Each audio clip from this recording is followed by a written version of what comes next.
బీఆర్ఎస్ను వీడి కాంగ్రెస్లో చేరిన ఖైరతాబాద్ ఎమ్మెల్యే దానం నాగేందర్పై అనర్హత వేటు పడనుందా? పార్టీ ఫిరాయింపుల చట్టం ఆధారంగా ఆయనపై స్పీకర్ చర్యలు తీసుకుంటారా? తీసుకోకపోతే బీఆర్ఎస్ ఏం చేస్తుంది?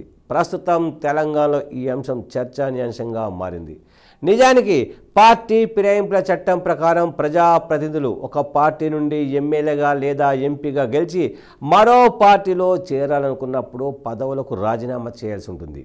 కానీ ఒక పార్టీ నుండి గెలిచిన వారిలో 300 మంది ఒకేసారి ఇతర పార్టీలో చేరితే వారిని ప్రత్యేక గ్రూప్గా గుర్తించే అవకాశం ఉంది. గతంలో వైఎస్ రాజశేఖర రెడ్డి హయాంలో టీఆర్ఎస్ ఎమ్మెల్యేలు 300 మంది కాంగ్రెస్ చేరారు. అలాగే 2014, 2019 ఎన్నికల్లో టీడీపీ కాంగ్రెస్ నుండి గెలిచిన ఎమ్మెల్యేలు కూడా ఇదే తరహాలో అప్పటి టీఆర్ఎస్లో చేరి మంత్రి పదవులు కూడా పొందడం జరిగింది.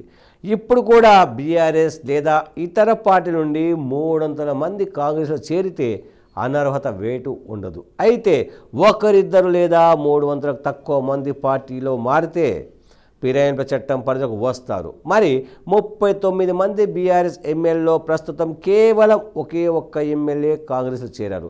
సో ఈ రకంగా చూస్తే దానం నాగేందర్పై వేటు తప్పదు. కానీ తెలంగాణ ఉద్యమ సమయంలో టీఆర్ఎస్ ఎమ్మెల్యేలు రాజీనామా చేసినా వాటిని స్పీకర్ ఆమోదించలేదు. దీంతో ఆ పార్టీ హైకోర్టును ఆశ్రయించింది. ఎమ్మెల్యేల రాజీనామాను పరిశీలించాలని హైకోర్టు స్పీకర్కు సూచించింది. ఇక్కడ గమనించాల్సిన విషయం ఏంటంటే చట్టసభల్లో స్పీకర్ నిర్ణయమే అంతిమం. కాబట్టి బీఆర్ఎస్ ఎమ్మెల్యేలు స్పీకర్కు ఫిర్యాదు చేసినా ఇప్పట్లో దానంపై చర్యలు తీసుకునే అవకాశాలు కనిపించడం లేదని ప్రచారం జరుగుతుంది. అయితే అంతలోపే మెజార్టీ సంఖ్యలో బీఆర్ఎస్ ఎమ్మెల్యేలు కాంగ్రెస్లో చేరే అవకాశాలు ఉన్నాయి. అదే జరిగితే కాంగ్రెస్లో చేరిన ఎమ్మెల్యేలపై అనర్హత వేటు పడే అవకాశాలు ఉండకపోవచ్చు. సో ఇదే జరుగుతుంది.